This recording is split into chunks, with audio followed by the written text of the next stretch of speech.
சிவாய நம திருச்சிற்றம்பலம். நமது சிவசிவ அன்பே சிவமார கட்டளையில் பயணம் செய்யும் அனைத்து அடியாருக்கும் இனியொரு வணக்கம். இன்றைய சிறப்பு விருந்தினராக வந்திருக்கும் டாக்டர் என்.ஜே. ரத்தினமணி சார் அவர்களை குருவின் சார்பாக வருகின்ற வரவேற்கிறேன். சுவை மருத்துவம் பகுதி எது ஐயா சார் பண்ணிக்கலாம். நன்றிங்க. வணக்கம், அனைவருக்கும் வணக்கம். என்னோட பேரு டாக்டர் என்.ஜே. ரத்தினமணி, மதுரையிலேருந்து பேசுறேன். கடந்த ஒரு 7 வகுப்புகளாக சுவை மருத்துவத்தை பத்தி பார்த்துட்டு இருக்கோம். இன்றைக்கு அதனோட தொடர்ச்சியாக 8வது பகுதியாக இன்னைக்கு பார்க்க போறோம். சுவை மருத்துவம் அப்படின்றது. சுவை சுவை அப்படின்னு சொல்லிக்கிட்டே இருக்கிறோம். அதை எந்த அளவுக்கு நம்ம மக்கள் அதை எடுத்துக்கிறாங்க அப்படின்றது நிறைய விஷயம் பார்க்க வேண்டியிருக்குது. சரிங்களா? அப்போ ஒரு நோய் ஆக்சுவலா இது வரைக்கும் ஒரு சுவையை பத்திய பேசிக் எல்லாமே கொஞ்சம் பார்த்துட்டே இருந்தோம். சரிங்களா? இப்ப என்ன பார்க்க போறோம் அப்படின்னா, இன்னைக்கு ஒரு நோய் அப்படின்ற ஒரு விஷயத்தை எடுத்துட்டு அந்த நோய்க்கு உண்டான சுவை, அது எதனால வருது, அது என்ன சுவை குறைவினால இல்ல கூடுனதுனாலயா, இல்ல அது எப்படி அந்த மக்களை ஒரு இடர்பாட்டுக்கு உள்ளாகுது, அதனால வரும் சிரமங்கள் என்ன அப்படின்ற விஷயத்தை இன்னைக்கு பார்க்கலாம். சரிங்களா? அதாவது எல்லாரும் இன்றைக்கு முன்னாடி நம்மளுடைய குழந்தை பருவம், அதாவது பள்ளி பருவத்துல பாத்தீங்கன்னா, ஒரு ஊருக்கு ஒரு ஆள் அப்படின்ற விதத்துல இருந்த ஒரு நோய், சரியா? இன்னைக்கு ஒரு குடும்பத்துல 2 பேருக்கு 3 பேருக்கு அப்படின்ற மாதிரி ஆயிப்போச்சு. ஒரு சர்வசாதாரணமான ஒரு நோயா இப்ப இருக்குது. அது என்னன்னு உங்களுக்கு தெரியும்னு நினைக்கிறேன், நான் சொல்றேன். சரிங்களா? அது டயபெட்டிஸ் அப்படின்னு சொல்லக்கூடிய நீரிழிவு நோய். இததான் முன்னாடி பாத்தீங்கன்னா, ஒரு நிலக்கிழார் இருக்காங்க அப்படின்னா பண்ணையார் அப்படின்னு சொல்லுவாங்க கிராமங்கள்ல. இப்பதானே கொஞ்சம் டவுன்ஷிப் ஆயிருக்குது, சரியா? ஒரு 30 வருஷத்துக்கு அப்புறம் தான் டவுன்ஷிப் மாதிரி வந்திருக்குது. முன்னாடி பூரா கிராமங்கள் ஜாஸ்தி இருக்கும். அங்க பூரா நிலக்கிழார்கள் அப்படின்னு இருப்பாங்க, பண்ணையார் அப்படின்னு இருப்பாங்க. அதாவது அவங்க என்ன செய்வாங்கன்னா, அவங்களுக்கு மட்டும்தான் இந்த நோய் இருக்கும் அப்படின்ற மாதிரி ஒரு எண்ணம் இருந்தது, ஒரு மித், அதாவது ஒரு தோற்றம் இருந்தது. ஏன்னா அவங்க மட்டும்தான் இந்த நோயை அனுபவிச்சிருந்தாங்க. அதாவது ஒரு சொத்தை அனுபவித்தல் அப்படின்ற மாதிரி நோயை அனுபவித்தல் அப்படின்ற ஒரு விஷயத்துல அந்த நபர்கள் இருந்தாங்க. ஏன் அப்படி அவங்க இருந்தாங்க, மித்தவங்களுக்குலாம் ஏன் அப்ப இல்ல அப்படின்ற விஷயத்த நம்ம பார்க்கணும்ல. ஏன் அப்ப அதெல்லாம் பணக்கார வியாதி அப்படின்ற மாதிரி ஒரு பேச்சு இருந்துச்சு. பணக்கார வியாதினா அந்த பணம் அதிகம் உள்ள நபர்கள் என்ன செய்வாங்க, வேலை செய்வது இல்லை, வேலை வாங்குவார்கள். அப்படி அவங்க வேலை செய்யறது இல்லை, அவங்க அடுத்தவர்களை வேலை வாங்குவாங்க. இதுல என்ன சார் கஷ்டம் இருக்குது? அவங்க வேலை வாங்குறாங்க, இதுல என்ன அதுக்கான நோய் வருமா? வேலை வாங்குறதுனால நோய் வருமா அப்படின்னு கேட்டீங்கன்னா அப்படி இல்லை. அவர்கள் அவர்களது உடலை சரியாக பேணி பாதுகாக்கவில்லை, சரியா? அவர்கள்ட்ட வேலை செய்யறாங்க இல்லையா, அதாவது வயல்கள்லயோ வீடுகள்லயோ வீட்டு வேலை செய்யறதுலையோ இல்ல தோட்ட வேலை செய்யறதுலையோ இல்ல வயல்ல வேலை செய்யறதுலையோ செய்யறாங்க இல்லையா, அந்த நபர்களை வேலை வாங்குவதன் மூலமாக அவர்கள் என்ன செய்யறாங்க, அதிகமான வேலை செய்யறாங்க. அப்ப ஒரு உடல் எப்ப வேலை செய்யுதோ அப்ப வியர்வை அப்படின்றது ஒண்ணு வரும். ஒரு படத்துல கூட வடிவேல் அவங்க சொல்லுவாங்க, ஒரு மூட்டையை அப்படி தூக்கணுன்னே வெயில் நடந்தோடனே உடம்புல என்னமோ நீர் மாதிரி சுரக்கிடுதே அப்படின்னு. இதெல்லாம் வேலை செஞ்சா தானே உனக்கு தெரியும், அது வியர்வை, அதுக்கு பேரு அப்படின்னு சொல்லுவாங்க. ஒரு ஜோக் அப்படின்னு வரும், சரியா? அப்ப இந்த வியர்வை யாருக்கெல்லாம் வரவில்லையோ, இதுல 2 வகையா இருக்குது. அதாவது சும்மா இருந்தாலே வியர்க்கும், எப்பவுமே ஏசியை போட்டு எப்பவுமே ஃபேன்லயே இருப்பாங்க, ஏசி 2 செகண்ட் நிப்பாட்டினா உடனே வேர்த்துரும், சரியா? அதே மாதிரி ஃபேன் போடலைன்னா வேர்த்துரும். அது மாதிரி சாப்பிடும் போது வியர்வை. சில பேருக்கு பாப்பீங்க என்ன தொடச்சிட்டே இருப்பாங்க, தொடச்சிட்டே இருப்பாங்க. இதெல்லாம் என்ன செய்வாங்க, ஒரு 2 வாய் சாப்பிட்டோன்னு என்ன செய்யும், உடனே முகம்லாம் வேர்த்துரும். அது மாதிரி பரீட்சையில பரீட்சை எழுதுறதுக்கோ இல்ல வேற ஏதோ ஒரு விஷயம் செய்யறாங்களோ உடனே என்னது கைகள் பூராமே வேர்த்துரும், சரியா? அப்படி இந்த சூழ்நிலை இருக்கிறவங்க அனைவருமே என்னன்னா நீரிழிவு நோயாளிகள் தான் இதுல. அதாவது நீர் இழிவு அப்படின்னா நீர் இழிவு, அதாவது இழிந்து வெளியே போகுதல் அப்படின்ட்டு பேரு. நீர் எப்படி போகுது? இழிந்து வெளியே போகுது. அதாவது கசிவு அப்படின்னு சொல்லுவோம். நம்ம வந்து ஒரு மண்பானை வச்சிருக்கோம், இல்ல வேற ஏதாவது பானை வச்சிருக்கோம்னா அப்படியே தண்ணி லேசா ஒரு சின்ன சின்ன ஓட்டைகள் உள்ள சின்ன இருந்தா மைக்ரோ போர்ஸ் அப்படின்னு சொல்லுவாங்க. அது மாதிரி இருந்ததுன்னா நீர் கசிஞ்சு வெளில போயிட்டே இருக்கும். கொஞ்ச நேரத்துல என்ன செய்ய தன் பானையில தண்ணி இருக்காது. சரிங்களா? அந்த மாதிரி இது வந்து வியர்வை என்ன செய்யும்? நீராக ஆறாக பெருக்கெடுத்து ஓடும் உடம்புல. சும்மா வேலை செய்யாமல் இருந்தாலே என்ன செய்யும்?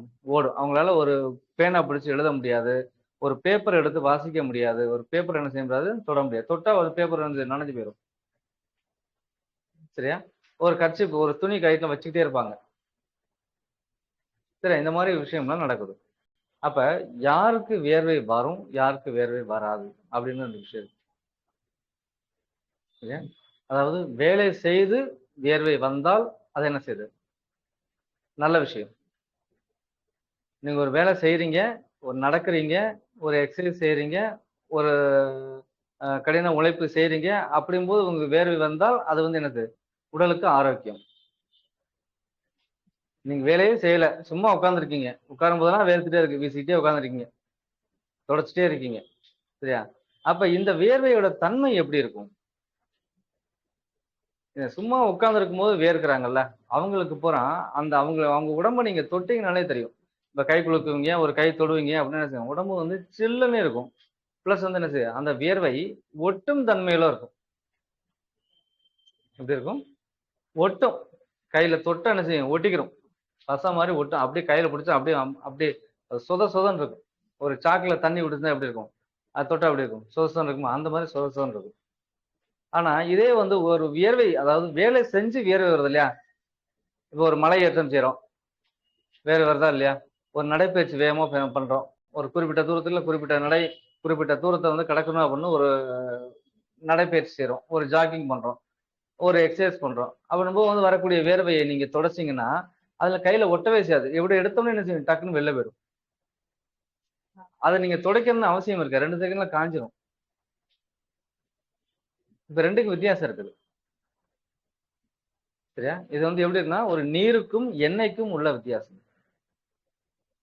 நீர தொட்டா நீங்க துடைக்கணும் அப்படின்னு அவசியம் இல்ல. 2 செகண்ட்ல காஞ்சிரும். ஆனா எண்ணெய தொட்டா என்ன செய்யும்? நீங்க நல்லா துடைக்கணும். இல்ல ஒரு ஆயில் இருக்குன்னா, ஒரு சோப் போட்டு நல்லா கழுவணும். அப்புறம் நல்லா இது பண்ணா தான் என்ன செய்யும்? அந்த அந்த எண்ணெய் வந்து தனியா தனியா போகும். அப்ப இந்த மாரி நபர்கள் அதாவது வேலை செய்யாமல் வியர்வை வரும் நபர்களுக்கு என்ன செய்யணும்?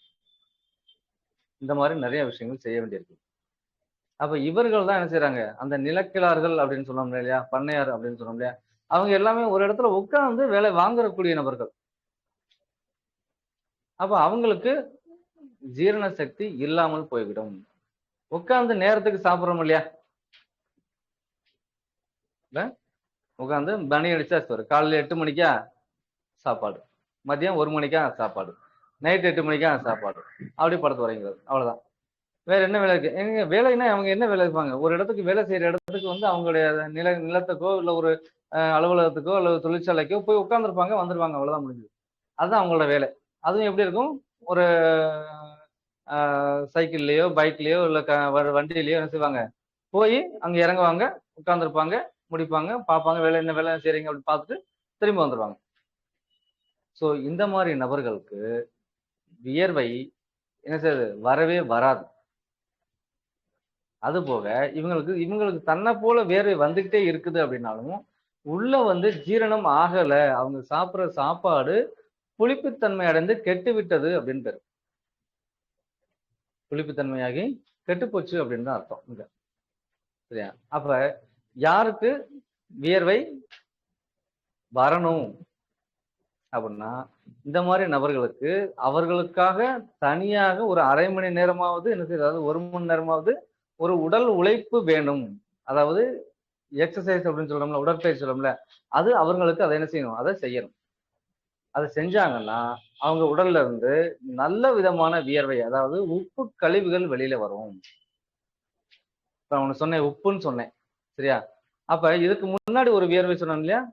அதாவது கையில அப்படியே ஒட்டிக்கிறோம், சொத சொதன்னு இருக்கும் அப்படில, இந்த இதுக்கு பேரு இனிப்பு அப்படின்னு பேரு. இனிப்பு என்ன செய்யும்? ஒட்டும். புளிப்பு என்ன செய்யும்? ஒட்டும். உப்பு என்ன செய்யாது? ஒட்டாது. உப்புத்தன்மை உள்ள தண்ணி இப்ப தொட்டீங்கன்னா என்ன செய்யும்? அப்படி எடுத்து, அதாவது வேர்வை வந்து எப்படி இருக்கணும்? உப்பாக இருக்க வேண்டும். அப்படி எடுத்தா சுண்டி விட்டா என்ன செய்யும்? கையில ஒட்டாது. அப்படியே ரதத்தை வச்சு போயிட்டே இருக்கலாம். ஆனா இனிப்பாகவோ புளிப்பாகவோ இருக்கும் பட்சத்தில் அந்த அந்த நீர் என்ன செய்யும்? அப்படியே கையில ஒட்டும். இப்படி தொட்டீங்கன்னா அப்படியே கையில எல்லாம் ஒட்டிக்கிறோம். சோ இந்த நபர்கள் என்ன செய்யணும்? அவர்களுக்கு தேவையான ஒரு மணி நேரமாவது என்ன செய்யும்? உடற்பயிற்சி செய்யணும். அப்படி செய்யலைன்னா அந்த இரைப்பையில உள்ள உணவு என்ன செய்யாது? சிறுகுடலுக்கு வரும்போது அப்படியே புளித்த தன்மையோடயே வரும். அப்ப அங்க ஜீரணம் அப்படின்றது என்ன செய்யாது? சரியாக இருக்காது. அப்ப ஜீரணம் சரியில்லைன்னா, அதாவது உடலுக்குள்ள வரக்கூடிய உணவு என்ன தன்மையில இருக்குதோ, அதன் தன்மையை பொறுத்து தான் ஜீரண உறுப்புகள்ல இருந்து சுரக்கக்கூடிய சுரப்பு நீர்கள் சரியா சுரக்கும். சரியா? என்னென்ன சுரப்பு சுரக்குது? முதல்ல இரைப்பையிலேயே ஒரு சுரப்பு சுரக்கும். என்னது?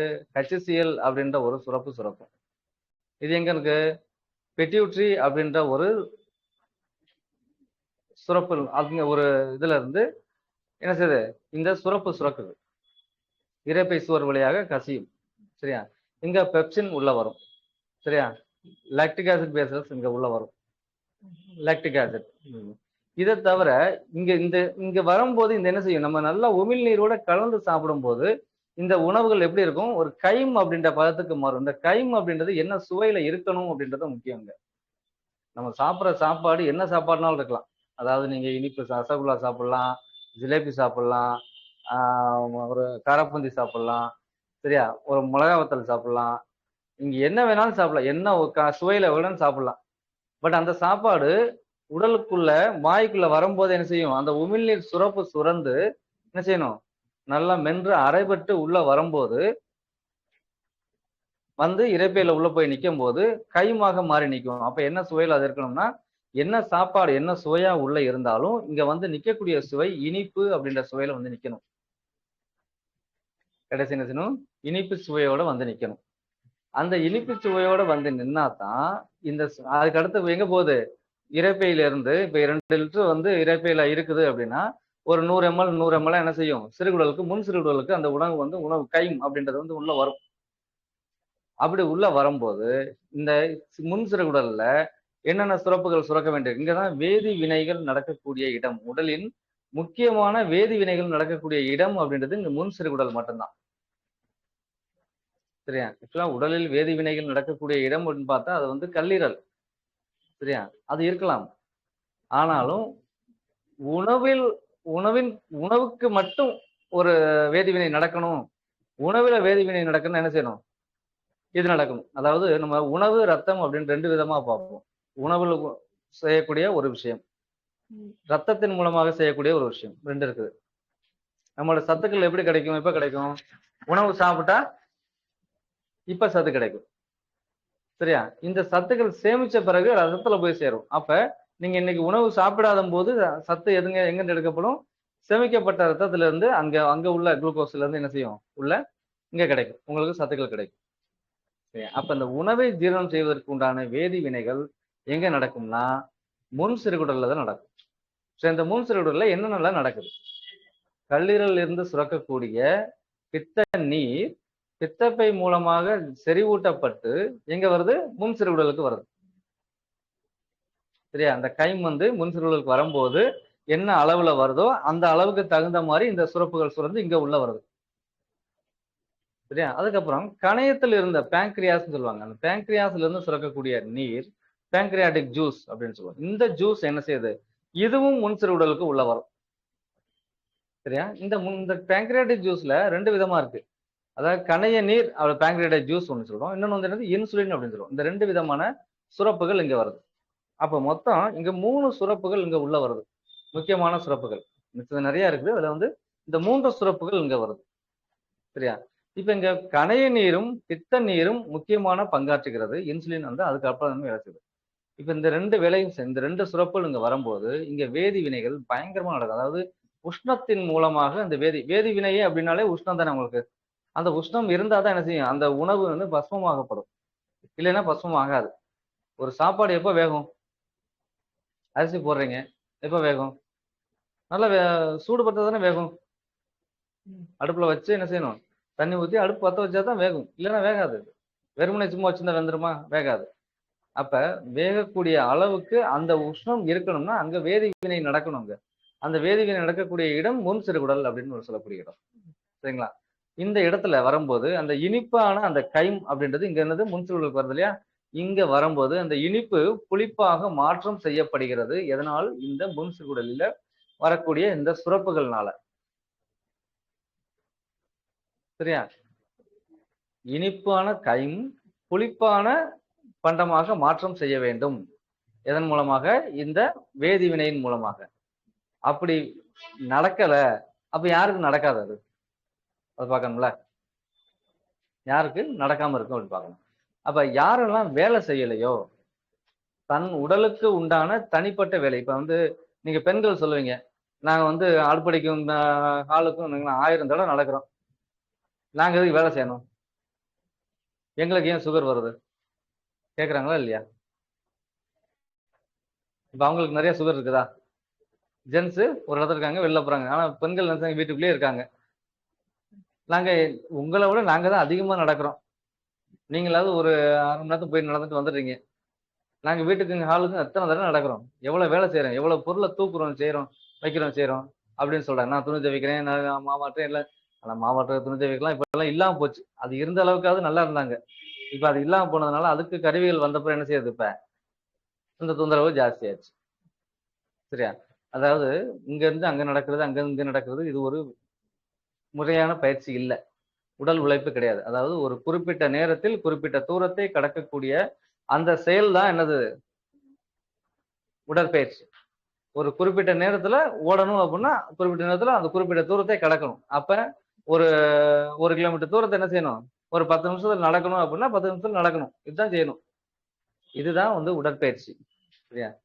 அப்படியே காலார அப்படியே வயசு நடந்துட்டு போயிட்டு அங்க ஒரு 2 கடலப்பருப்பு வாங்கி தின்ட்டு 2 பஜ்ஜி போட்டு ஒரு டீ சாப்பிட்டு அப்படியே ஃப்ரெண்ட்ஸோட பேசிட்டு அப்படி வர்றது என்னது கிடையாது, உடற்பயிற்சி கிடையாது. ஆனா நிறைய இப்ப அப்படி நடக்குது. அப்படியே வாங்கி மேய்ஞ்சிக்கிட்டே போயிட்டே இருக்காங்க. வந்து என்ன செய்றாங்க, வாய்க்கு தூக்கிட்டு திருப்பி வரும்போது வந்த உடனே அங்கனுக்குள்ள என்ன இருக்குது, ஒரு சூப்போ வடையோ டீயோ என்னமோ ஒண்ணு சாப்பிட்டுட்டு திரும்பி வந்துடுறாங்க. எதுக்கு உடற்பயிற்சி செய்யறோம்னே தெரியல இப்ப. எதுக்காண்டி அந்த உடற்பயிற்சி செய்யறோம், இப்ப எதுக்கு இதை சாப்பிடுறோம் அப்படின்னு தெரியாம நிறைய பேர் செஞ்சுட்டு இருக்காங்க. சரிங்களா? அப்படி செய்வது வந்து தவறான ஒரு விஷயம். சரியா? எதுக்காண்டி செய்யறோம், இந்த சாப்பிட்ட சாப்பாடு ஜீரணம் ஆகுறதுக்காண்டி நம்ம அந்த வேலையை செய்யறோம். சரியா? அதனாலதான் ஒரு குறிப்பிட்ட ஒவ்வொரு உணவும் ஒரு குறிப்பிட்ட இடைவேளையில ஜீரணம் ஆகும். சரியா? உணவு அதனாலதான் ஒரு குறிப்பிட்ட 4 மணி நேரத்துலதான் என்ன செய்யும், ஒரு உணவு என்பது முழுமையாக ஜீரணம் அடையும் அப்படின்னு நம்ம சொல்றோம். அப்ப நம்ம என்ன செய்யறோம், காலையில எந்திரிச்ச உடனே ஒரு டீ சாப்பிட்டு வெளியில வாக்கிங் போறோம். போயிட்டு வரும்போது என்ன செய்யறோம், அவங்களுக்குள்ள ஒரு சுண்டல் விற்கிறாங்க, இல்ல ஒரு புட்டு அப்படின்னு புட்டு விற்பாங்க. அதெல்லாம் மதுரையில் நிறைய நடந்துட்டு இருக்குது. சரியா? பிளஸ் வந்து நவதானியங்கள் விற்கிறாங்க, அதை வாங்கி சாப்பிட்றாங்க. பிளஸ் வந்து ஒரு சூப் சாப்பிட்றாங்க, சூப் சாப்பிட்டு வந்துட்டே இருக்காங்க. இதெல்லாம் ஒரு 7-8 மணிக்குள்ள முடியுது. வந்த உடனே திருப்பி 1 மணி நேரத்துல என்ன செய்றாங்க, திருப்பி சாப்பிடுறாங்க. சரியா? அதாவது ஒரு டீ அப்படின்றத சாப்பிட்டாலே நம்ம எதுக்கு டீ சாப்பிடுறோம், அடுத்த வேளை அந்த அந்த நேர உணவை தள்ளி போடுவதற்காக அந்த டீயை சாப்பிடுறோம். அப்ப ஒரு 100 ml டீ சாப்பிட்டீங்கன்னா ஒருவேளை உணவு தள்ளி போடணும். அப்ப 4 மணி நேரம் தள்ளி தான் நீங்க சாப்பிடணும் ஒரு டீயை சாப்பிட்டா. நம்ம என்ன செய்யறோம், ஒரு 1/2 மணி நேரத்துல திருப்பி வச்சு வந்து ஒரு 4 இட்லியோ 2 தோசையோ 4 சப்பாத்தியோ ஏதோ ஒண்ணு என்ன செய்யறோம், சாப்பிடுறோம். சரியா? அப்ப ஜீரணம் நடக்குமா ஒழுங்கா? ஒரு எக்ஸாம்பிள் கேட்கிறேன். ஒரு மாவு ஆட்டுறீங்க நல்லா. அந்த மாவு ஆட்டும் போது என்ன செய்றீங்க, ஒரு ஒரு உலக்கு போட்டு மாவு ஆட்டுறீங்க அரிசி போட்டு. சரியா? பாதி ஆட்டிட்டு இருக்கு. என்ன செய்றீங்க, திருப்பி இன்னொரு 1/2 உலக்கு போடுறீங்க அரிசி போடுறீங்க. இன்னொரு 1/4 மணி நேரம் ஆகுது, இன்னொரு 1/2 உலக்கு போடுறீங்க. அந்த மாவு முழுசா அடைபடுமா? அந்த மாவு பயன்படுமா அரைச்சாலும்? சொல்றது புரியுதுங்களா? அப்ப ஒரு உணவு இடைவேளை அப்படின்றது ஒரு குறிப்பிட்ட இடைவேளை இருக்கணும். அது இல்லாம இப்பதான் சாப்பிட்டு வந்திருப்போம். அதை டீயோ ஒரு வடையோ ஏதோ ஒண்ணு சாப்பிட்டுருப்போம். அப்ப வந்து அடுத்த அடுத்த உணவு என்ன செய்யும்? திருப்பி வந்து சாப்பிடுறோம். சோ இந்த மாதிரி இம்ப்ராப்பர் டயட்டிங் அப்படின்னு சொல்லுவோம். சரியா? அதாவது ஒரு சீரான இடைவெளி இல்லாத ஒரு டயட். சரியா? ஒரு 4 மணி நேரம் கழிச்சு தான் என்ன செய்யணும்? சாப்பிடணும். அது ஆக்சுவலா நீங்க தூங்கி எந்திரிச்ச நேரத்துல இருந்து எவ்வளவு நேரம் கழிச்சு சாப்பிடணும்? 2 மணி நேரம் கழித்து நீங்க உணவு உண்ணணும். சரியா? ஆனா நம்ம குழந்தைகள் இப்ப பள்ளிக்கூடம் திறக்க போகுது. என்ன செய்றாங்க? 8 மணிக்கு ஒரு பஸ் வேன் வந்துரும் அப்படின்னா, எப்ப எந்திரிக்கிறாங்க? 7ல இருந்து 7:15 மணிக்கு அந்த நேரம் எந்திரிக்கிறாங்க. அது வரைக்கும் தூக்கம் இருக்குது. சரியா? எந்திரிச்ச உடனே டாய்லெட் போறது போகல தெரியாது. குளிக்கணும். டக்கு டக்குன்னு எழுந்து குளிக்கணும். பல்ல விளக்குறாங்க. என்ன செய்றாங்க? இதுக்கு ஒரு 20 நிமிஷம் ஆயிடும். டாய்லெட் போறதில்ல. ஏன்னா அவசரத்துல போ முடியாது. எந்திரிச்ச உடனே அது வராது. அப்ப டாய்லெட் போன என்ன செய்யும்? போனோனே பல்ல விளக்கி குளிச்சுட்டு வர்றது, உடனே சாப்பிடுறது. இதன் மூலம் ஒரு 1/2 மணி நேரம், 3/4 மணி நேரம் முடியும். 7:45 ஆயிடும். முடிச்சு என்ன செய்யறது? தூக்கிட்டு பைய தூக்கிட்டு 8 மணிக்கு ஸ்டாப்புக்கு போயிட்டு பஸ்ஸுக்காண்டி நிக்கிறது. அப்ப இந்த குழந்தைகள் வருங்காலத்தில் சுகர் பேஷண்டா வருவதற்கு 90% வாய்ப்பு அதிகம். இந்த மாதிரி செயல்கூடிய முறையில் வளரக்கூடிய குழந்தைகள் எப்ப இருக்காங்க? ஒரு குறிப்பிட்ட 30 வயசுக்கு அப்புறம் என்ன செய்றாங்க? 90% வாய்ப்பு இந்த டயபெட்டிஸ் வர்றதுக்கு உண்டான வாய்ப்பா இருக்கு. சரியா? அப்ப இதெல்லாம் என்ன செய்யணும்? தவிர்க்கணும். இதுதான் அங்க முதலான பிரச்சனை வரக்கூடியது இதுதான். இதுல என்ன செய்றாங்க? நல்லா சாப்பிடுறாங்கல்ல. ஆனா என்ன செய்யறது? மோஷன் போறது இல்ல. ஆனா எந்திரிச்ச உடனே மோஷன் போகணும் அப்படின்ற அதுதான் விதி. சரிங்களா? இவங்க என்ன செய்வாங்க? எல்லாம் போயிட்டு முடிச்சுட்டு வந்து ஸ்கூல் முடிச்சு கரெக்ட்டா திருப்பி வந்து என்ன செய்வாங்க? அதுக்கப்புறம் தான் மோஷன் போறது.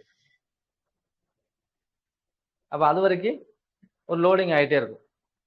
நீங்க கேட்கலாம். அதான் ஒரு நாளைக்கு ஒரு தடவை மோஷன் போயிடுறாங்கல்ல. அப்புறம் என்ன? போகலாம். தப்பு கிடையாது. காலை ஒரு முறை போலாம், மாலை ஒரு முறை போகலாம். ஆனா காலையில கண்டிப்பாக போயே ஆகணும். சரியா? அதாவது இரவு சாப்பிட்ட பிறகு 8 மணிக்கு சாப்பிட்ட பிறகு காலையில 8 மணிக்கு சாப்பிடுறீங்க. இடைப்பட்ட நேரம் எவ்வளவு நேரம் இருக்குது? 12 மணி நேரம் இருக்குது. சரி, அந்த 12 மணி நேரத்துல நல்லா தூங்கியிருந்தீங்கன்னா மெட்டபாலிசம் கரெக்டா நடக்கும். எது மூலம் நடக்கும்? கல்லீரல்ல இருந்து மெட்டபாலிசம் நல்லா நடந்தது அப்படின்னா காலையில எழுந்த உடனே செய்யணும், மோஷன் போகணும். ஆனா மோஷன் போறது இல்ல நிறைய நபர்களுக்கு. சரியா? அப்ப மெட்டபாலிசம் சரியா நடக்கிறது இல்ல. அப்ப மெட்டபாலிசம் சரியா நடக்கலைன்னா அவங்களுக்கு சத்துக்கள் எங்க இருந்து கிடைக்கும்? ஒரு உணவு மெட்டபாலிசம் ஆகலைன்னா, அதாவது வளர்சிதை மாற்றம் அடையலை அப்படின்னா அதுல இருந்து சத்துக்களை அவங்க இந்த உடம்பு எப்படி பெறும்? பெற முடியாது. சரியா? இங்கதான் பிரச்சனை ஆரம்பிக்குது. அப்ப நீங்க மலம் கழிச்சீங்கன்னா மலம் கழிச்சு முடிச்ச உடனே ஒரு மெலிதான பசி உணர்வு வரும். அதாவது வயிறு எம்டி ஆகும். எம்டி ஆன உடனே ஒரு பசி உணர்வு வரும். அதுக்கப்புறம் என்ன செய்யணும்? ஒரு 1/2 மணி நேரத்துல இருந்து 3/4 மணி நேரத்துல என்ன செய்யலாம்? நம்ம கண்டிப்பா சாப்பிடணும். காலை உணவு கண்டிப்பா எடுக்கணும். இப்ப 6 மணிக்கு எந்திரிக்கிறீங்கன்னா நீங்க 8 to 8:30 என்ன செய்யணும்? கண்டிப்பான முறையில என்ன செய்யணும்? சாப்பிட்டு ஆகணும். சரியா? ஆனா நம்ம மக்கள் பெண்கள் என்ன செய்றாங்க? அதாவது குழந்தைகள் எந்திரிச்ச உடனே உங்களுக்கு குளிச்சு என்ன செய்றாங்க? சாப்பிட்டுட்டு கிளம்பிடுறாங்க. ஒரு 1/2 மணி நேரம், 3/4 மணி நேரம் கூட இடம் கிடையாது. கிளம்பிடுறாங்க. ஆனா பெண்கள் வீட்டுல உள்ள பெண்கள் என்ன பண்றாங்க? எல்லா வேலையும் முடிச்சுட்டு அதுக்கு அப்புறம் அதாவது பசங்க வீட்டுல எல்லாம் ஒர்க் எல்லாம் முடிச்சு ஸ்கூலுக்கு அனுப்ப, ஆபீஸ்க்கு அனுப்ப எல்லாம் அனுப்பிச்சிட்டு அதுக்கப்புறம் கடைசியில 10ல இருந்து 11 மணிக்கு அப்புறம் தான் என்ன செய்யறாங்க? டாய்லெட்டே போறாங்க. இல்ல அது கூட போறது இல்ல. அப்பதான் சாப்பிடுறாங்க திருப்பி. ஆனா இந்த 2 விஷயமும் அது செய்யக்கூடியாத ஒரு நேரத்துல செய்யறாங்க அந்த விஷயத்த. சரியா? இப்ப அதுக்கு வருவோம். அதாவது உடற்பயிற்சி செய்யறாங்க இல்லையா? அதான் அந்த உடற்பயிற்சி இவங்க எல்லாம் இவ்வளவு வேலை பார்த்தாலும் அவங்க உடலுக்குன்னு தனியான வேலை அவங்க செய்யறது இல்ல. அதான் இங்க பிரச்சனை. ஆனா குழந்தைகள் வந்து ஸ்கூலுக்கு போய் விளையாடுறாங்க, செய்யறாங்க, இவ்வளவு செய்யறாங்கல்ல. அப்புறம் ஏன் அவங்களுக்கு வருதுன்னு சொல்றீங்க? பழக்கங்கள் மாறாம இருந்தது அப்படின்னா அந்த பிரச்சனை வந்துட்டு இருக்கு. அதாவது மலம் கழித்தல் அப்படின்றது காலையில 5 to 7 கண்டிப்பான முறையில மலம் கழித்தே தீரணும். சரியா? இந்த மலம் கழித்தல் இல்லை அப்படின்னாலே அடுத்தடுத்த பிரச்சனைகள் உங்களுக்கு வந்துட்டே இருக்கும். அதாவது பெருங்குடல் அப்படின்ற ஒரு விஷயம் நமது மூளைக்கு சமமான ஒரு விஷயம். சரியா? அந்த பெருங்குடல் சரியில்லைன்னா மூளை சரியா இயங்காது. ரொம்ப சிம்பிளா ஒரு விஷயம். இன்னைக்கு மலம் போகலைனாலே உங்களுடைய மனநிலை எப்படி இருக்கும்? மலம் போகலைனாலே உங்களோட மனநிலை என்ன செய்யாது? தெளிவா இருக்காது. தெளிவான சிந்தனை இருக்காது. ஒரு தீர்க்கமான முடிவு எடுக்க முடியாது. சரியா? அத இன்னொரு விஷயத்துல பார்ப்போம். நான் நல்லா தான் போறேன், நல்லா தான் செய்றேன் அப்படின்னு சொல்றீங்க. இப்போ ஒரு மலம் அர்ஜென்ட்டா உங்களுக்கு வர மாரி இருக்குது. சரியா? நீங்களும் போக முடியல. வேற ஒரு சூழ்நிலை. நீங்க நடந்து போயிட்டுறீங்க. அதாவது ஒரு அதற்கு உண்டான இடம் இல்ல. அப்படின்ற ஒரு சூழ்நிலையில ஒரு 1/2 மணி நேரம் கழிச்சு தான் என்ன செய்வீங்க? மலம் கழிக்கக்கூடிய இடம் வரும். நீங்க அங்க போக முடியும் அப்படின்ற ஒரு சூழ்நிலை இருக்குது. அப்ப நீங்க என்ன செய்வீங்க? உங்களுடைய மனம் எப்படி இருக்கும்? அப்ப உங்களுக்கு ஒரு பிடித்த ஒரு பாடல் கேக்குது. ஒரு பிடித்த ஒரு செயல் செய்றாங்க. ஒரு பிடித்த ஒரு நண்பர் வராங்க. ஒரு பிடித்த ஒரு சுவையான உணவு இருக்குது. சரியா? ஒரு பிடித்தமான ஒரு நிகழ்ச்சி நடந்துட்டு இருக்குது. உங்களால அத கவனிக்க முடியுதா? முடியுமா? எப்ப இந்த மலம் கழிக்கிறோமோ, அப்பதான் என்ன செய்யுங்க? அதாவது உடலில் அதாவது மனசுல அதாவது மனுஷனுக்கு மிகப்பெரிய திருப்தி அப்படின்னா, அது சாப்பாடு கிடையாது. எப்ப நீங்க மலம் திருப்தியா கழிக்கிறீங்களோ, அதுதான் உலகத்திலேயே உங்கள் உடலுக்கான ஆகச்சிறந்த திருப்தி. சரியா? மலம் கழிக்கல அப்படின்னா, அங்க திருப்தியே வராது. அதான். மலம் கழிச்ச பிறகு பாருங்களேன். நீங்க அந்த ஒரு அர்ஜென்சில இருந்து மலம் கழிச்சா, அப்பாடா! இப்பதான்டா நிம்மதியா இருக்குது. சொல்றீங்களா இல்லையா? அந்த நிம்மதி என்னது? மலம் கழித்தலே மிகப்பெரிய நிம்மதி. அதனால மலம் வந்து என்ன செய்யணும்? காலையில 5 டூ 7ல கண்டிப்பான முறையில நீங்க மலம் கழிச்சே ஆகணும். அப்ப இங்க மலம் கழிக்கலைன்னா, உள்ள வந்து தேக்கம் ஜாஸ்தியா எண்ணிட்டே இருக்கும். அப்ப இந்த பெருங்குடல்ல தேக்கம் ஆக ஆக, மலக்குடல்ல இருந்து உறிஞ்சக்கூடிய நீர் அப்படின்றது உறிஞ்ச முடியாமல் போயிரும். அதாவது நீரை உற்பத்தி பண்ணுவது மலக்குடல். அதாவது இந்த பெருங்குடல் அப்படின்னு சொல்லுவோம். எங்க நம்ம அக்குபஞ்சர் தேர்ல நீரை உற்பத்தி செய்யக்கூடிய இடம் பெருங்குடல் அப்படின்னுவாங்க. இந்த நீர் தான் ரத்தத்துல கலந்து ரத்தமா மாறுகுது அங்க. சரியா? அப்ப இங்க மலம் இங்க சரியா போகலைன்னா, முறையான நீர் என்ன செய்யாது? உறிஞ்சப்படுறது இல்ல. அப்ப முறையான சத்துள்ள நீர் உறிஞ்சப்படலைன்னா, ரத்தத்துல சத்துக்கள் கிடைக்குமா? ரத்தத்துல இருக்குமா? இருக்காது. சரியா? ரத்தம் சுத்தமா இல்ல, சத்துள்ள ரத்தமா இல்ல அப்படின்னா, அது உடலுக்கு உள்ள போகும்போது என்ன செய்யும்? அது போகக்கூடிய உறுப்புகள் எல்லாமே என்ன செய்யும்? டேமேஜ் ஆக ஆரம்பிச்சுட்டே இருக்கும். அப்ப இது கடைசியில எங்க போய் முடியும் இது? கல்லீரல் முடியும். எல்லா வேலையும் போயி கடைசியில எங்க வந்து நிக்கும்? சிறுநீரகத்துல வந்து நிக்கும். அப்ப இந்த சிறுநீரகம் அங்க என்ன வேலை செய்யுது கடைசியா? ரத்தத்துல உள்ள உப்பை பிரிக்கக்கூடிய வேலை செய்யுது. சரியா? இப்ப ரத்தத்துல உள்ள உப்பை பிரிக்கிறதுக்கு இதனால முடியாது. எங்க ரத்தம் கெட்டு போயிருக்கு. அப்ப சிறுநீரகம் நல்லா வேலை செய்யுமா? வேலை செய்யறதுக்கு வாய்ப்பு குறைஞ்சு போகும். அப்ப குறைஞ்சிருச்சுன்னா, ரத்தம் என்ன செய்யாது? சுத்தம் பண்ண முடியாது. இங்க சுத்தம் பண்ணக்கூடிய வேலை எப்படின்னு சொல்றது, இங்க நீர் அப்படின்றது இனிப்பு அப்படின்ற புரதத்தை நான் சொல்றேன் இங்க. சரியா? இந்த இனிப்பு என்ற புரதத்தை ஜீரணம் செய்வதற்கு உப்பு அப்படின்னு வேணும். நம்ம எப்பயே பார்த்தோம் காலையில அதாவது இரைப்பையிலிருந்து வரக்கூடிய கைம் இனிப்பா இருக்கணும். அது என்னவா வரணுங்க? சிறுகுடலுக்கு வரும்போது உஷ்ணமாக இருக்கணும் சிறுகுடல். அப்பதான் என்ன செய்யும்? அந்த இனிப்பை இந்த உஷ்ணம் என்ன செய்யும்? உப்புன்றது அதாவது வளர்சிதை மாற்றத்துக்கு உண்டு பண்ணி என்ன செய்யும்? திருப்பி புளிப்பாக மாத்தும். புளிப்பா மாத்துனா தான் உடம்பு எடுத்துக்கும். சரியா? இப்ப இன்னொரு விஷயம் வரேன். இப்ப வந்து கல்லீரல் அப்படின்ற ஒரு விஷயம் பிளட் பேங்க் அப்படின்னு சொல்றோம். சரியா? முதலாக அதாவது ரத்தத்தில் உள்ள உப்பை பிரிக்கக்கூடிய இடம் கல்லீரல். இந்த உப்பு சிறுநீரகத்துக்கு வரும்பொழுது சரியா? அதாவது யூரியா, யூரிக் ஆசிட் இதெல்லாம் இருக்கு இல்லையா? இந்த உப்பை பிரிக்கக்கூடிய இடம் வந்து முதலா பிரிக்கக்கூடிய இடம் அங்க கல்லீரல். இந்த உப்பு திருப்பி எங்க வருது? சிறுநீரகத்துக்கு வருது. இந்த சிறுநீரகத்துக்கு வந்து சிறுநீரகம் அப்படின்றது நீர்த்தன்மை உள்ள ஒரு உறுப்புன்னு சொல்றோம். அப்ப புரதம் அப்படின்றது வந்து இங்க சிறுநீரகம் நம்ம பார்க்கலாம். அப்ப இந்த புரதத்தை இந்த இனிப்பை இங்க கல்லீரல்ல இருந்து வரக்கூடிய வந்த இந்த உப்பு என்ன செய்யணும்? பிரிக்கணும். அப்படி பிரிக்க முடியல அப்படின்னா சிறுநீரகம் செயல் இழந்து போயிடும், ஓவர்லோட் ஆயிடும். அப்ப என்ன செய்யாது, சிறுநீரகம் உப்பு பிரிக்கலைன்னா அதுல உள்ள புரதம் அந்த நீர் என்ன செய்யும், வெளியில போயிடும். அப்ப இரவுல சரியான தூக்கம் இல்லாமல் என்ன செய்வாங்க, சிறுநீர் கழிச்சுக்கிட்டே இருப்பாங்க. அப்ப சிறுநீர் கழிக்க கழிக்க அந்த புரதம் அப்படின்ற உடல் உள்ள இனிப்பு சத்துக்கள் வெளியில போயிட்டே இருக்கும்.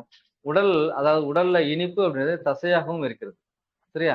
அந்த அப்ப நீர் வெளியே போக போய் என்ன செய்வோம், அந்த நபர்கள் என்ன செய்வாங்க, எடை குறைதலுக்கு வரும். தசை குறைந்து அவர்களுடைய உடல் எடை என்ன செய்யும், குறைஞ்சிரும்.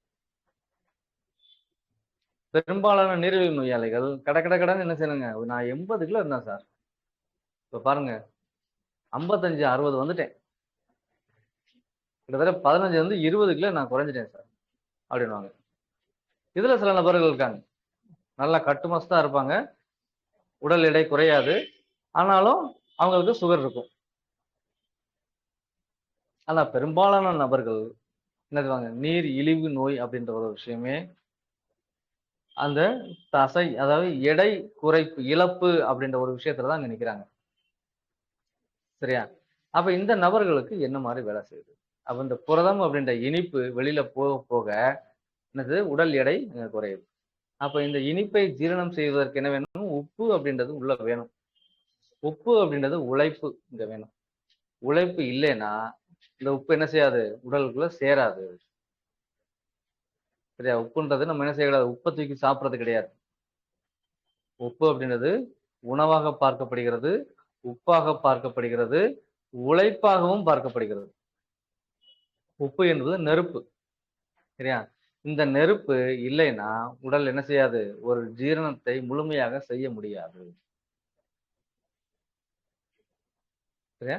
அப்ப இந்த நபர்களுக்கு சுகர் அப்படின்றது ஈஸியா வந்துடும். சரியா?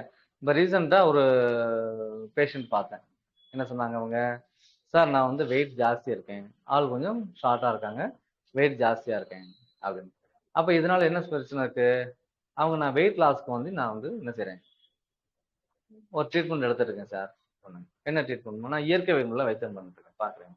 அப்படி என்ன பாக்குறீங்க அப்படின்னு சார், காலையில நான் வந்து அதிகமான தண்ணி குடிக்கிறேன், குடிச்சிட்டு சாப்பிடும் போது என்ன செய்யும், குறைவான அளவு சாப்பிடுவேன், அப்போ வந்து எடை குறையும் அப்படின்னு ஒருத்தவங்க சொன்னாங்க. நாங்க கேட்டேன் எவ்வளவு நாளா செஞ்சுட்டு இருக்கீங்க, நான் ஒரு வருஷமா செஞ்சுட்டு இருக்கேன். எடல் குறைஞ்சுதா, இல்ல குறையலையே டாக்டர், அதனாலதான் வந்திருக்கேன். அப்ப அவங்க சொன்னாங்கல்ல, நிறைய தண்ணி குடிச்சிட்டு கொஞ்சமா சாப்பிட்டா என்ன செய்யும், உடல் எடை குறையும் அப்படின்னு சொன்னாங்களாம். சரியா?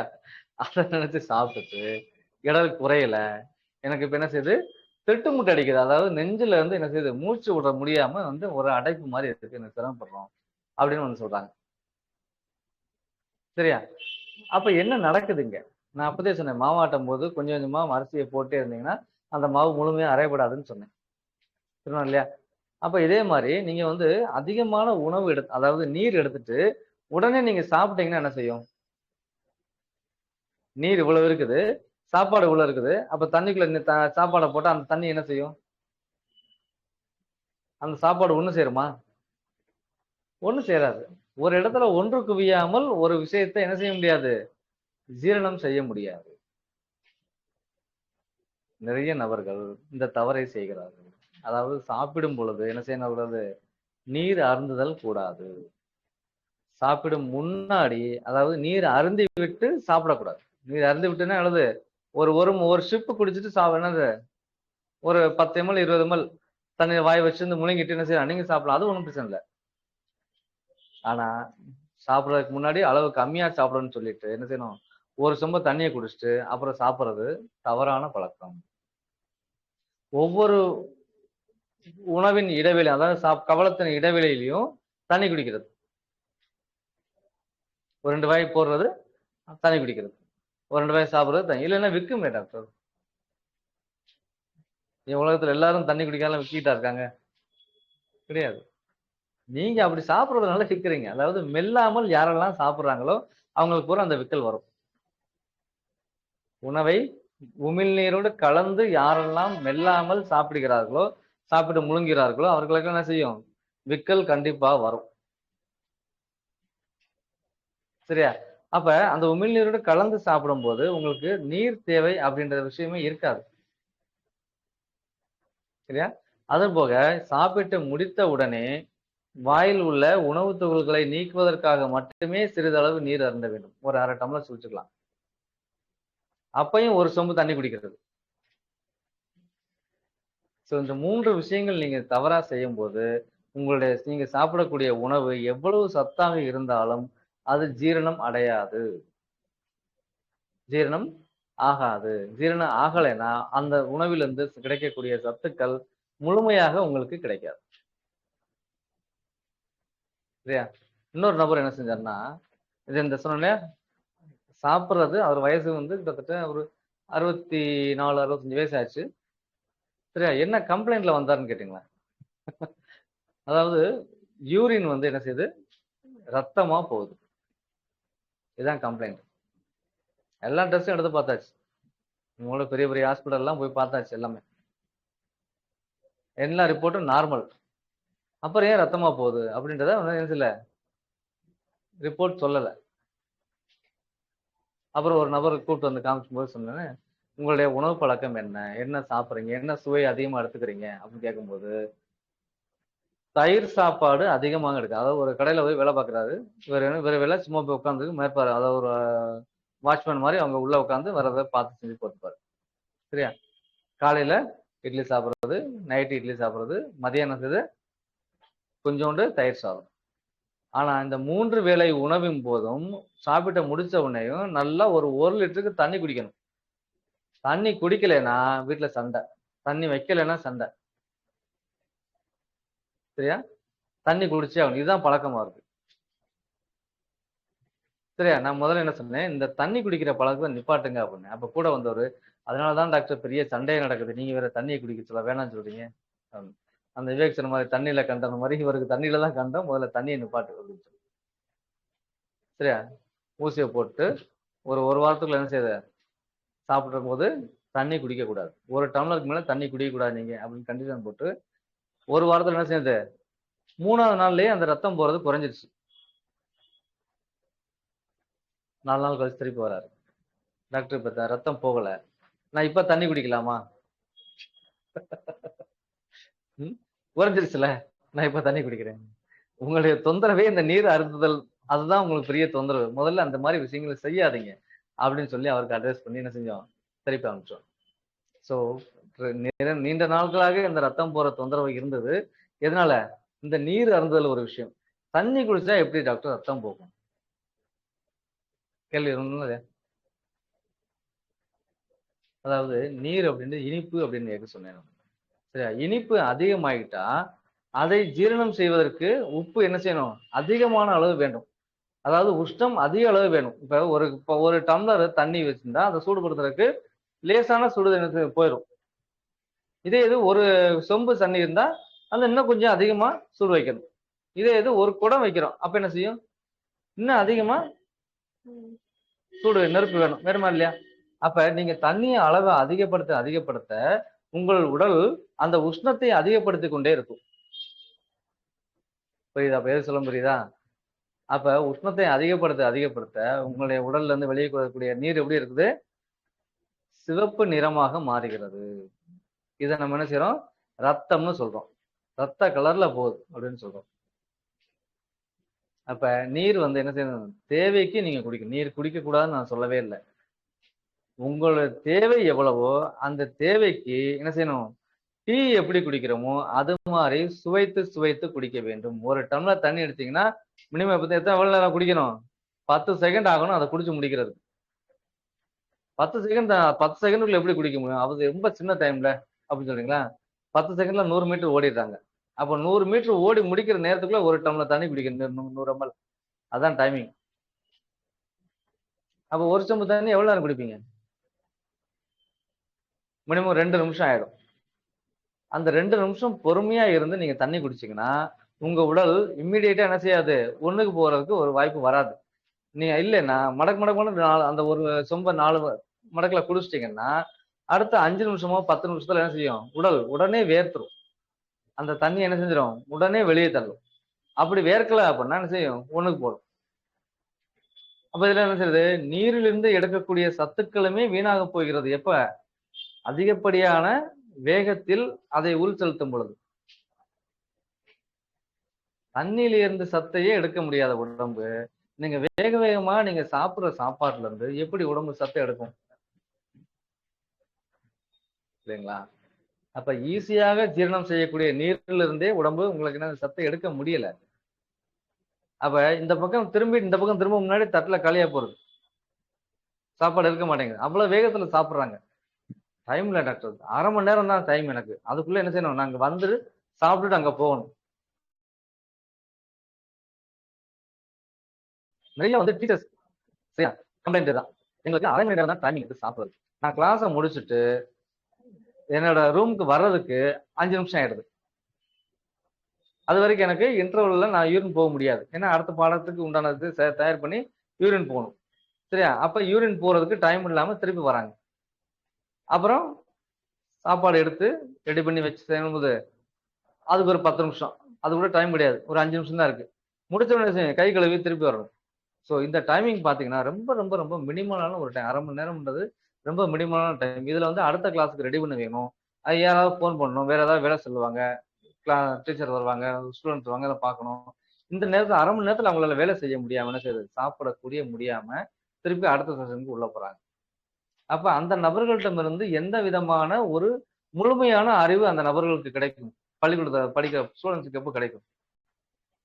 இவங்க எவ்வளவுதான் அறிவா இருந்தா கூட சரி நான் அப்பதே சொன்னேன். அதாவது மலம் கழித்தல் அப்படின்ற ஒரு உந்துதல் வந்த உடனே உங்களால எந்த ஒரு விஷயத்தையும் முழுமையா கவனிக்க முடியாது அப்படின்னு சொன்னேன். சோ இவர்கள் சரியான நேரத்துக்கு அந்த சாப்பாடை எடுக்க முடியாம உடல் சோர்வடைஞ்சு போறதுனால சரியா மூளை சோர்வடைஞ்சிரும். சரியா? ரத்தம் போகலைன்னா சோர்வடைஞ்சிரும் இல்லையா? அப்ப இந்த நபர்கள் எப்படி வந்து முழுமையா கல்வியை வந்து கற்றுத் தருவாங்க? ஒரு விஷயத்தை சொல்லி தருவாங்க முடியும். இத வந்து நிர்வாகத்துல நீங்க சொல்லுங்க அப்படின்னு நான் சொன்னா அதெல்லாம் சொல்ல முடியாது எங்களால. எதுக்காண்டி இந்த வேலை பாக்குறீங்க? சாப்பிடுறதுக்கு. நல்லா வாழ்க்கையை அனுபவிக்கிறது.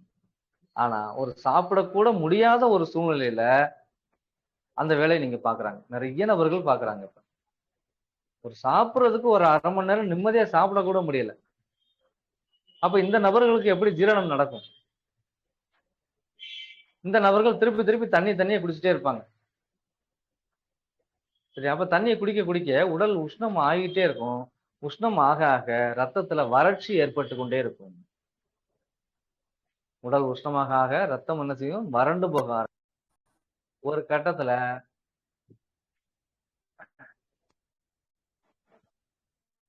என்ன செய்வாங்க? அவங்க மிகுந்த வந்து ஒரு அதாவது மென்டல் டிசார்டர்ஸ் அதாவது மன சிதைவு நோய்க்கு ஆளாயிருவாங்க. சிசோபெர்னியா அப்படின்னு சொல்லுவாங்க. வெறிப்பித்தற்றல். இந்த அடுத்தாப்புல என்ன செய்வாங்க? மன சிதைவு நோய்க்கு உள்ளாயிருவாங்க.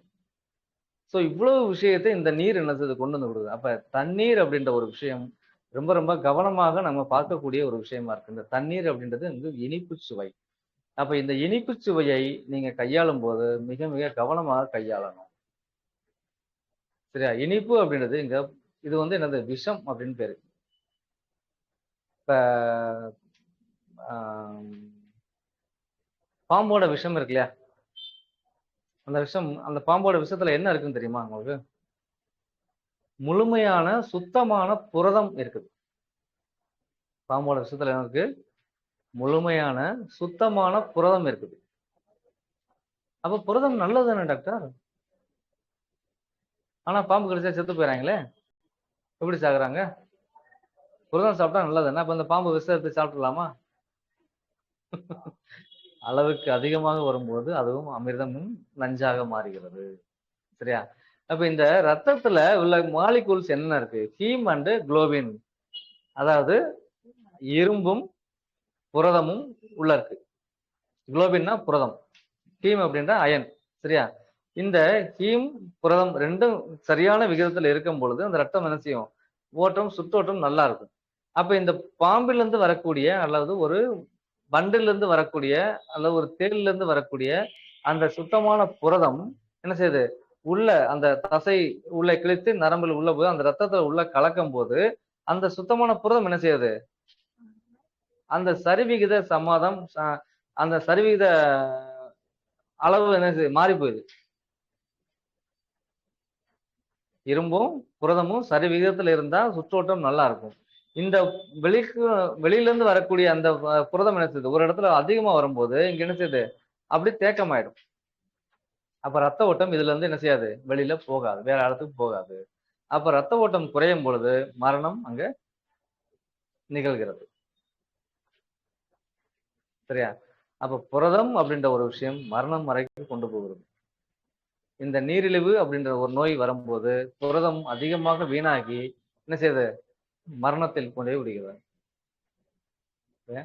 அப்ப புரத பொருளை எடுக்கலாமா கூடாதா? முக்கியமான கேள்வியா இருந்தா புரதம் எடுக்கலாமா கூடாதா? புரதம் யாரு எடுக்கணும்? சரியா? இப்போ வந்து ஒரு ஜிம்முக்கு போறாங்க. அவங்க நீங்க தான் சொன்னீங்கல்ல, ஒரு எக்ஸர்சைஸ் பண்றாங்க. பண்றவங்க வந்து எடுத்துக்கலாம் அப்படின்னு வந்து அவங்க என்ன செய்றாங்க? புரதம் வந்து அவ்வளவு அதிகமா எடுத்துக்கிறாங்க. அப்ப அந்த புரதம் எடுக்க எடுக்க அவர்களுடைய சிறுநீரகம் அதிகப்படியான வேலை செய்யணும். புரதம் எடுக்க எடுக்க என்ன எது வேலை செய்யும்? சிறுநீரகம் அதிகப்படியா வேலை செய்யும். சிறுநீரகம் அதிகமா வேலை செய்யறது நல்லதா உடலுக்கு? ஒரு குறிப்பிட்ட அளவு வேலை செய்யணும். அதை அதிகப்படியான வேலை செய்ய வைக்கும்போது உடலில் உள்ள புரதம் என்ன செய்றோம்? நமக்கு ஆபத்தை உண்டு பண்ணும். சரியா? புரதம் முதல்ல என்ன சொன்னேன்? இனிப்புன்னு சொன்னேன். சரியா? ஆனா அந்த இனிப்பில் உள்ளதான் உப்பு அப்படின்ற ஒரு பொருளும் உள்ள இருக்கு. இனிப்புனா இனி பிளஸ் உப்பு. இனிமை பிளஸ் உப்பு அப்படின்னு சொல்லுவோம். அப்ப இனிப்புக்குள்ள என்ன இருக்கு? உப்பும் இருக்கு. அப்ப இனிப்பை கூட்ட கூட்ட அங்க உஷ்ணமும் என்ன செய்யும்? கூடிக்கிட்டே இருக்கும். அப்ப சிறுநீரக நோயாளிகள் சீக்கிரமாக இதய நோயாளிகளாகவும் மாறுவதற்கு காரணமே இந்த இனிப்பும் உப்பும் சரியாக பிரிக்கப்படாமல் இருப்பதுதான் காரணம். அப்போ அதிகப்படியான சிறுநீரக நோயாளிகள் இதய நோயாளிகளாகவும் இருக்கிறார்கள். சரியா? அப்ப இந்த புரதத்தை அதிகமாக கையாளும் பொழுது ஒரு கட்டத்துல என்ன செய்றாங்க? அந்த ஜிம்க்கு போற அந்த நபர்கள் என்ன செய்றாங்க? அதிகமா புரதம் எடுத்துருக்காங்கல்ல. ஒரு 4 வருஷம் 5 வருஷம் எடுப்பாங்க. அப்புறம் என்ன செய்றாங்க? அது ஏதோ ஒரு சூழ்நிலைக்கு அதை விட்டுருவாங்க. இப்பதான் அந்த பிரச்சனை ஆரம்பிக்கும். சரியா? உடல் உழைப்பு இருக்கும் பொழுது அந்த புரதம் வேலை செய்யும். உடல் உழைப்பு குறையும் பொழுது அந்த புரதம் என்ன செய்ய முடியாது? வேலை செய்ய முடியாது. ஜீரணம் ஆகாது. சரியா? அந்த உடல் உழைப்பு இருக்கும் பொழுது சாப்பிட்ட அதே புரதத்த உடல் உழைப்பு இல்லாத நேரமும் இவங்க சாப்பிடுவாங்க. அதான் பிரச்சனை இங்க. சரியா? அந்த புரத உணவுகள உடல் பயிற்சி இருக்கும் பொழுது சாப்பிடும்போது அந்த உடல் பயிற்சி என்ன செய்யும்? அந்த உணவை ஜீரணம் செஞ்சிரும். ஆனா உடற்பயிற்சி இல்லாத பொழுதும் அதே உணவை இவங்க சாப்பிடுறதுனாலதான் அந்த பிரச்சனையே வருது அவங்களுக்கு. நிறைய பேருக்கு ஹார்ட் அட்டாக் வருதா? இந்த இனிப்பும் உப்பும் சரியாக பிரிக்கப்படாத சூழ்நிலையினால இந்த இருதய செயலிழப்பு இல்ல இருதய அடைப்பு அப்படின்ற ஒரு விஷயம் இங்க உள்ள வருது. அப்ப சிறுநீரக நோய்கள் எல்லாம் ஏன் வந்து இந்த இருதய நோய் வருது அப்படின்னா இதுதான் காரணம். அது இல்லாதவங்களுக்கும் வருதே, புரதம் சாப்பிடாதவங்களுக்கும் வருதே அப்படின்னு கேட்கலாம். வரும். ஏன் வரக்கூடாது? அவங்களோட சாப்பாடு என்ன இருக்குது? தினசரி இட்லி, தோசை. வேற சாப்பாடே கிடையாது. உலகத்துல வேற சாப்பாடே கிடையாது. இட்லி தோசையை தவிர்த்தா உலகத்துல வேற சாப்பாடே கிடையாது அப்படின்னு சொல்றாங்க. எனக்கு இதை தவிர இதுதான் ஈஸியா நாங்க செய்யக்கூடிய ஒரு விஷயம். அப்ப இட்லி அப்படின்றது என்ன இருக்கு? அரிசியும் உளுந்தும் சேர்ந்த ஒரு விஷயம். சரியா? அங்க மாவும் புரதமும் சேர்ந்துதான் ஒரு விஷயம். இந்த மாவும் புரதத்தை நீங்க அடிக்கடி எடுக்கும் போது எப்படி எடுக்கிறீங்க? ஆட்டின உடனே புளிச்ச உடனே எடுக்கிறது இல்ல. அதை ஒரு வாரம் உள்ள வச்சிருந்து செய்றீங்க. ஃப்ரிட்ஜுக்குள்ள ஒரு வாரம் வச்சிருந்து நீங்க செய்றீங்க. அது உடம்புக்குள்ள உங்களை வச்சு வச்சு செய்யுது.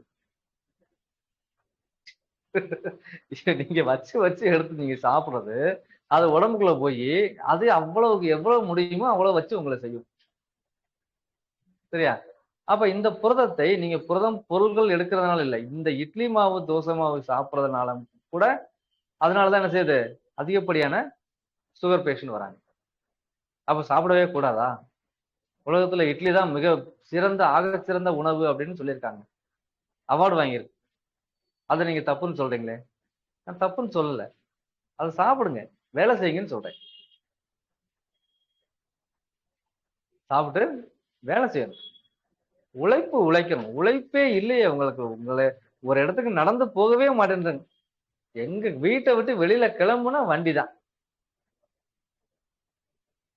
டூ வீலரோ சைக்கிள் கூட கிடையாது. சரி, இப்போ ஒரு பேஷண்ட் வந்தார். இவனு வந்தாருன்னா ஒரு போஸ்ட் ஆஃபீஸ்ல போஸ்ட் மாஸ்டரா வேலை பார்த்தாரு. கிட்டத்தட்ட 35 வருஷத்துக்கு மேலாக என்ன 40 வருஷமா என்ன செய்றாரு, சைக்கிள் மிதிச்சு போஸ்ட் கொண்டு போய் கொடுத்தவர். ரிட்டையர் ஆகி 3 வருஷம் ஆச்சு. பேர குழந்தைகள் எல்லாம் இருக்காங்க. இப்ப சைக்கிள் மிதிக்கிறதே கிடையாது. நல்லா சாப்பிட என்ன செய்றாங்க, பேர குழந்தை விளையாட, ஊருக்கு போக வர, இந்த மாதிரி நடந்துச்சு. இப்பதான் அவர் உடல்ல ஒரு தொந்தரவே உள்ள ஆரம்பிக்குது. இப்பதான் சொன்னேன், அதாவது எந்த ஒரு வேலை செய்யும் பொழுதும் நீங்க சாப்பிட சாப்பாடு ஒரு அளவா இருக்கும். அந்த வேலை செய்யாத போது அதே அளவு சாப்பாடை சாப்பிட்டா பிரச்சனை வரும்னு சொன்னேன் இல்லையா? இப்ப இவரு 35 வருஷமா ஒரு வேலை செய்யும் போது, அதிகமான உடல் உழைப்புள்ள ஒரு வேலை செய்யும் போது என்ன சாப்பாடு சாப்பிட்டாரோ அதே சாப்பாடை இப்ப உடல் உழைப்பே இல்லாத போது, அது சைக்கிள் மிதிச்சு எத்தனை மணி நேரம், காலையில 9 மணில இருந்து சாயந்தரம் 5 மணி வரைக்கும் சைக்கிள் மிதிச்சவரு இப்ப 1 மணி நேரம் கூட சைக்கிள் மிதிக்கிறது இல்லை. 3 வருஷமா உட்கார்ந்து சாப்பிட்டுட்டு இருக்காரு. சரியா? அப்ப இந்த உடல் உழைப்பு இல்லாமல் அந்த உட்கார்ந்து சாப்பிடும் போது அந்த உடல் அதை ஜீரணம் செய்யுமா? அதான் செய்யாது. இப்ப அவருக்கு என்ன சொல்லியிருக்கேன்னா, நீங்க சாப்பிடுங்க, ஒன்றும் தப்பு இல்லை.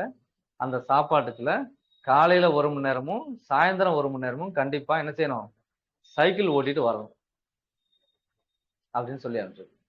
அதாவது உடல் உழைப்பு இல்லாமல் எந்த உணவும் என்ன செய்யக்கூடாது, மிகுதியாக எடுக்கக்கூடாது. அதான் முக்கியம். சரியா? புரத பொருள்கள், மாவு பொருள்கள் என்ன செய்யக்கூடாது, உடல் உழைப்பு இல்லாமல் எடுக்கக்கூடாது. அது சாப்பிட்டீங்கன்னா நல்லா வேலை செய்யணும். வேலை செஞ்சீங்கன்னா நல்லா தூக்கம் வரும். தூங்குனா ஜீரணம் நல்லா நடக்கும், மெட்டபாலிசம் நல்லா நடக்கும். உங்களுக்கு உடலுக்கு தேவையான, ரத்தத்துக்கு தேவையான சத்துக்கள் உள்ள போய் சேரும்.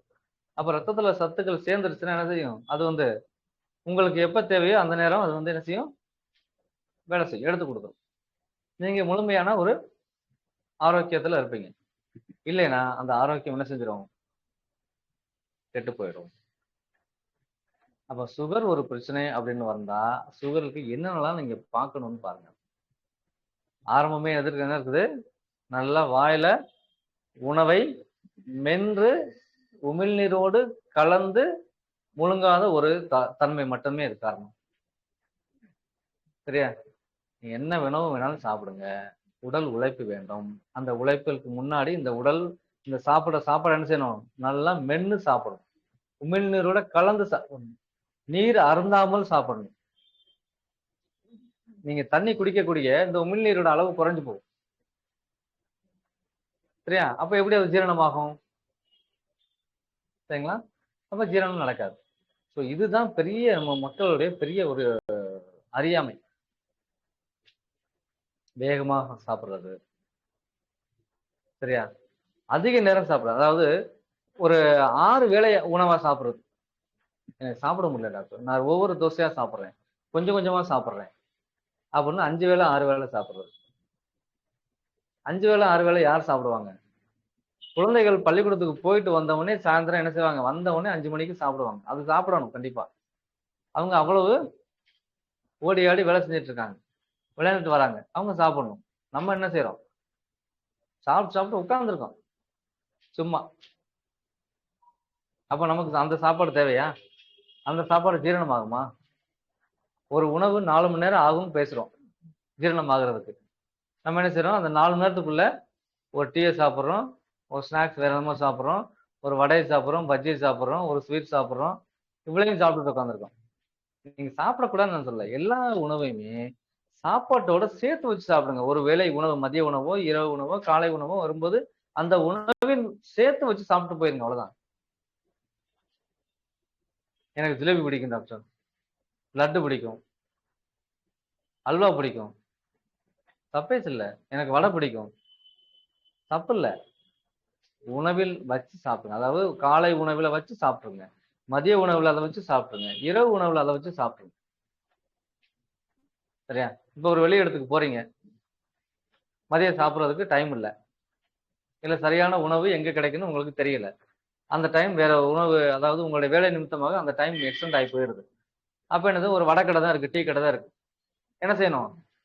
ஒரு வடையை சாப்பிட்டு வந்துடக்கூடாது, ஒரு 4 வடை வாங்குங்க. தெரிஞ்சு 4 வடை வாங்கணும், நல்லா சாப்பிடுங்க, ஒரு டீயை சாப்பிடுங்க, சாப்பிட்டுட்டு வீட்டுக்கு போங்க. ஆனா திருப்பி சாப்பாடு எப்ப சாப்பிடணும்? 4 மணி நேரம் கழிச்சு தான் சாப்பிடணும். நீங்க ஒரு வடையும் ஒரு டீயும் சாப்பிட்டுட்டு இன்னும் 1 மணி நேரத்துல வீட்டுக்கு போயிரும்ல, வீட்டுக்கு போய் திருப்பி ஒரு புல் கட்டு கட்டுவோம் அப்படின்னு கட்டுனீங்கன்னா, அது நாளடைவில் என்ன செய்யும்? சிறுநீரக செயலிழப்பும் இருதய செயலிழப்புக்கும் முக்கியமான காரணமாக அமையும். சரியா? சரி, இதுதான் வந்து இப்ப இன்னைக்கு டாபிக் பேசியிருக்கோம். இந்த டாபிக் ஓரளவு புரிஞ்சிருக்கும்னு நினைக்கிறேன் உங்களுக்கு. சரியா? ஒரு சுவை எந்த அளவு நம்ம உடலை என்ன செய்யுது, ஆரோக்கியத்தை காக்கிறது அல்லது கெடுக்கிறது அப்படின்ற விஷயத்த இப்ப பேசியிருக்கோம். சரியா? இந்த மாதிரி விஷயங்களை படிப்பு மூலமாக, அதாவது 3 வருட படிப்பாக என்ன செய்யறோம், நாங்க எங்க கல்வி நிலையத்துல கற்றுக் கொடுத்துட்டு இருக்கோம். அதை விருப்பம் உள்ளவர்கள் என்ன செய்யலாம், கற்றுக்கொள்ளலாம். மதுரையில எங்களோட கிளினிக் இருக்குது, நீங்க கற்றுக்கலாம். ஓகே, நன்றி, வணக்கம். வேற எதுவும் உங்களுடைய சந்தேகங்கள் இருந்தா என்கிட்ட கேட்கலாம். Sir, thank you. வேற எதுவும் இருந்தா கேட்கலாம். நல்லா இருந்தது. கேள்விகள் இன்னொரு முக்கியமான புரிஞ்சுதா சார்? விஷயம். நல்லா சொல்லுங்க இருந்தது சார், அருமையா பேசுறீங்க. மக்களுக்கு ஒரு சார். முக்கியமான விஷயம், நம்ம next month June 29 camp, medical camp arrange பண்ணியிருக்கோம். ஸோ உங்களால முடிஞ்சது ஸ்பான்சர்ஸ் என்ன பண்ண முடியும், நான் இதுக்கு எடுத்துக்கிறேன். முதல் ஒரு 50,000க்கு மேல தேவைப்படும். ஸோ அதனால கொஞ்சம் ஷேர் பண்ணி உங்களால முடிஞ்சதெல்லாம் போட்டீங்க அப்படின்னா மெடிசன்ஸ் மற்ற விஷயத்துக்குலாம் யூஸ் ஆகும். கொஞ்சம் ஹெல்ப் பண்ணுங்க. Thank you. Marimuthu sir, Kannagi madam டவுட்னா கேட்கலாம். கார்த்திகேயன், 7 பேர் இருக்காங்க லைன்ல. குமார், நடராஜன், சந்தேகங்கள் வசந்தி. இருந்தா கேட்கலாம், இல்ல நான் சொன்ன விஷயத்துல ஏதாவது மாறுதல் இருந்தா கூட நீங்க கேட்கலாம். அதுக்கு என்னன்னு நான் பதில் சொல்றேன்.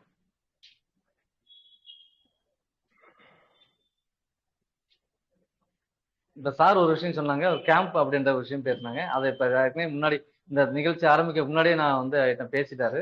சரி, அதனால அது இன்னொரு விஷயம் சொல்றேன். சப்போஸ் நான் மதுரையில இருக்கிறதுனால வேறு நபர்கள் ஏதாவது கேம்ப் அப்படின்னு ஒரு அரேஞ்ச்மெண்ட் பண்ணுனீங்கன்னா, என்னால முடிஞ்ச எனக்கு அந்த மருத்துவ உதவியை செய்வதற்கு நான் தயாரா இருக்கிறேன், இலவசமாக.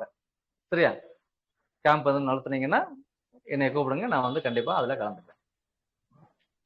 சரி, வேற யாருக்கும் கேள்விகள் இருக்குங்களா? இல்ல சார், கேள்வி இல்ல, நீங்க தெளிவா பேசியிருக்கீங்க. ஸோ அதனால டவுட் இல்லாத அளவுக்கு சரி, தான் பேசியிருக்கீங்க. ஏன்னா ஒரு விஷயம் எடுத்தாலும் தெளிவா கொடுத்ததுங்க, அதான் விஷயம். Thank you so much. முடிச்சுக்கலாம். நன்றி சார். முடிச்சுக்கலாமா? வணக்கம், நன்றி.